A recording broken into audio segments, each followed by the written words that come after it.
खाण्याचे इतके सगळे प्रकार असून सुद्धा मी खाऊ काय? केवढा मला प्रश्न पडलेला. देवा, देवा! तर आज होता आमचा सिंगापूर फिरण्याचा पहिला दिवस. आम्ही सगळ्यांनी पटापट ब्रेकफास्ट केला आणि निघालो सिंगापूर सिटी टूरसाठी.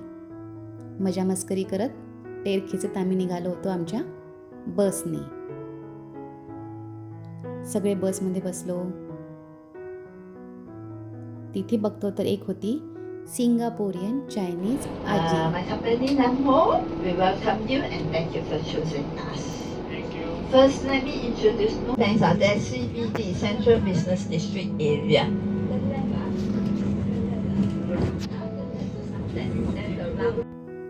तर आज आम्हाला ह्या आजी सिंगापोरियन चायनीज आजी आम्हाला दिवसभर गाईड करणार होत्या. सिंगापूरचा इतिहास, तिथले बिल्डिंग्स, तिथलं स्ट्रक्चर आणि तिथल्या प्लॅनिंगची खूप छान त्या माहिती देत होत्या. त्यांचं एज जवळपास 60 ते 65 वर्षाचे असणार. तरीसुद्धा त्या इतक्या छान पद्धतीने आम्हाला समजावून सांगत होत्या. मुलं तर त्यांना सिंगापोरियन दादी म्हणत होते. SMU, Singapore Management University. Right. So we have a few universities. The most popular one is Singapore. Krrish movie देखे क्या? क्रिश्क मूवी देखे क्या? हे मी मला आठवलं. दिल ना दिया, दिल ना लिया. इथेच झालंय म्हणे त्याचं शूटिंग, याच प्लेसवरती. मस्त ना? तिथल्या उंच उंच स्ट्रक्चरल इमारती अद्भुत. त्यानंतर आजी आम्हाला घेऊन गेल्या सिंगापूरचा प्रसिद्ध फ्लेअर बघायला. हा फ्लेअर इतका उंच होता ना की तो सिंगापूरमध्ये कुठेही गेल्यावरती आम्हाला तो दिसायचा. आणि याची विशेषतः म्हणजे याच्या कॅप्सूल्स ज्या होत्या त्या होत्या काचेच्या. म्हणजे तिथनं 360 डिग्री व्ह्यू आम्हाला दिसला असता. थ्रिलिंग ना, पण आम्ही लवकर गेल्यामुळे आम्हाला ते बंद मिळालं. ही होती आमची बस जी आम्हाला सिटी टूर देत होती.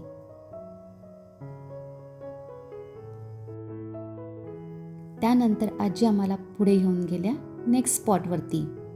त्या बोलल्या 45 मिनिट्समध्ये तुम्हाला या स्पॉटवर परत यायचं आहे, कारण तिथे बस आमची तिथे वाट बघणार होती. पण नेमकं आम्ही कुठल्या स्पॉटवर जात होतो हे आम्हाला माहीतच नव्हतं. आम्ही चालतोय काही आयडियाच येत नव्हती की आपण नेमकं कुठे जातोय. आधी वाटलं आपण बीचवर जातोय.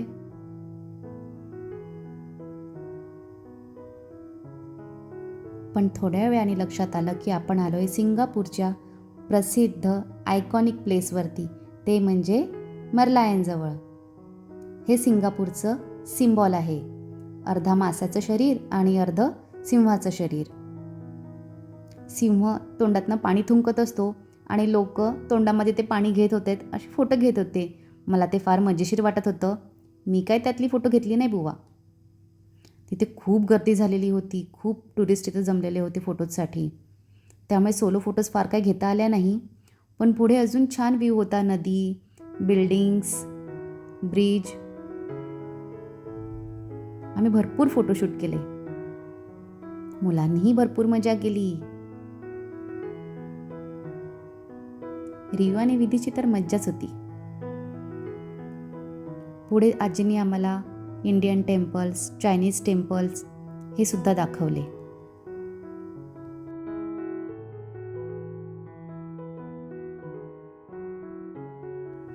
ह्या क्यूट आजी खूप छान माहिती सांगत होत्या. त्यानंतर ते आम्हाला घेऊन गेले एका चॉकलेट शॉपमध्ये. तिथे खूप व्हरायटीचे चॉकलेट्स होते. मुलांची तर मज्जाच झाली. मम्मा हे पाहिजे, मम्मा ते पाहिजे. खूप व्हरायटीचं तिथं सामान होतं. चॉकलेटचे प्रकार तर बापरे. पण मी शोधत होती काहीतरी वेगळं, जे की इंडियामध्ये मला जे मिळणार नाही. पण तिथे इतकं कॉस्टली होतं ना, खूप महाग.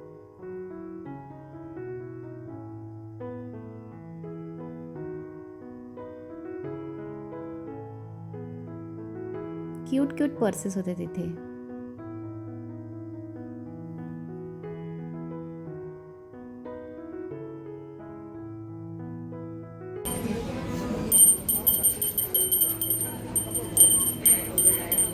सिंगापूर घंटी.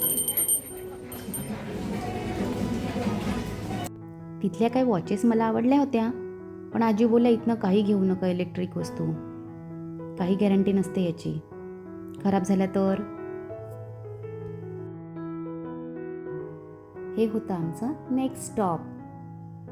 आता आम्ही इथे वर जाणार होतो. एक्साइटेड. आम्ही लिफ्टने वर आलो आणि रांगेतनं पुढे गेलो. तर आम्ही आलो होतो सिंगापूरच्या मरीना बे स्काय पार्कवरती. अविश्वसनीय, अद्भुत काय व्ह्यू होता. संपूर्ण सिंगापूर तिथनं दिसत होतं. मोठ्या मोठ्या इमारती, ब्युटिफुल स्ट्रक्चर, नदी, खूपच सुंदर. अक्षरशः डोळे भारावून गेले. आय थिंक तिथनं संपूर्ण सिंगापूर दिसत होता. रस्त्यावरनं गाड्या तर अशा दिसत होत्या ना की मुलांच्या खेळण्यातल्या असतात ना हॉट व्हील्सच्या कार, तसं वाटत होतं. जबरदस्त व्ह्यू. पुढे आम्ही निघालो शॉपिंगसाठी. शॉपिंग नाही केली, पण म्हटलं जरा बघूया तरी कसं आहे तिथले मॉल्स.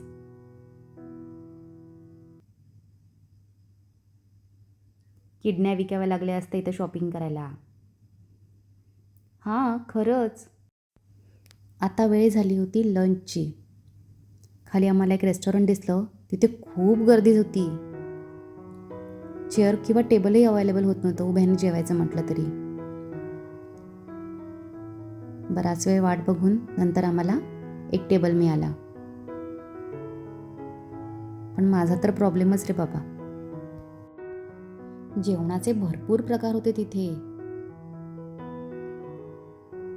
पण प्रॉब्लेम असा होता की मी व्हेजिटेरियन, ओके एगेटेरियन म्हणा, पण माझ्यासाठी तिथे काहीच अवेलेबल नव्हतं. व्हेज विचारलं की ते सरळ म्हणायचे नो व्हेज, नो व्हेज. आणि जे नॉनव्हेज खाणारे होते आमच्या ग्रुपमधले, तेही तिथलं नॉनव्हेज खाऊ शकत नव्हते, कारण तिथले फिश ऑइलची स्मेल आपण तिथलं खाऊ शकत नाही. मला तर एवढा प्रश्न पडला, मी खाऊ तरी काय आता. मला वाटलं उपवास करायला लागेल मला, पण चालून चालून एवढे दमलो होतो ना, भूक पण लागली होती. व्हेजिटेबल दिसत तर होत्या, पण नो व्हेज. फायनली मला एक शॉप मिळालं. मी आत्ता एक ओनली चीज पिझ्झा ऑर्डर केला आणि मला एक नवीन गोष्ट कळली. ती म्हणजे काय की त्यांनी मला सांगितलं की सोबत तुमच्या हा अलाराम घेऊन जा आणि त्यांचं जेव्हा ऑर्डर रेडी होईल तेव्हा ते अलाराम वाजवतील. आणि मी इतकं लांब आहे, मी ज्या शॉपमधून घेतलं तर शॉप तिकडे आहे, आणि जेव्हा त्यांचं ऑर्डर रेडी होईल तेव्हा ते अलाराम वाजतील आणि मला इथे समजेल. Veg cheese pizza $15. आणि माझं ऑर्डर रेडी झाल्यावर खरंच ते अलाराम वाजायला लागलं. त्याची क्लिप घ्यायची राहिली. मुलांची तर मजाच होती बाबा. हेल्दी खा असं सांगूच शकत नव्हतो, कारण तिथे काही अवेलेबलच नव्हतं. नूडल्स, रामेन, हेच मज्जा होती मुलांची तर. नंतर आम्हाला तिथे मोठे मोठे ब्रँड्सचे शॉप दिसले. डिओर, पराडा, मस्त.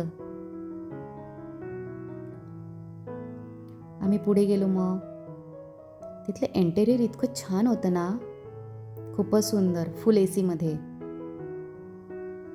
म्हणजे आपण एवढं चालतोय, थकतोय, तरी उत्सुकता कमी होत नव्हती.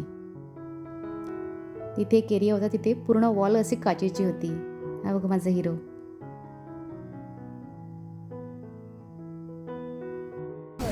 मग अशी आपण त्या बिल्डिंगवरती होतो. नंतर आलो आम्ही नेक्स्ट स्पॉटवरती. तिथेही खूप सुंदर व्ह्यू होता. संध्याकाळ झालेली होती. फाउंटेन्स, झाडं आणि मंद मंद हवा. खूपच सुंदर व्ह्यू होता. पण चालून चालून आता खरंच खूप थकलो होतो. पाय दुखायला लागले होते. इथनंही फ्लेअर दिसत होता. आता गरज होती चहाची, पण चहा काही मिळाला नाही. शेवटी आईस्क्रीम खावा लागला. चहाची जागा कोणीच घेऊ शकत नाही ना.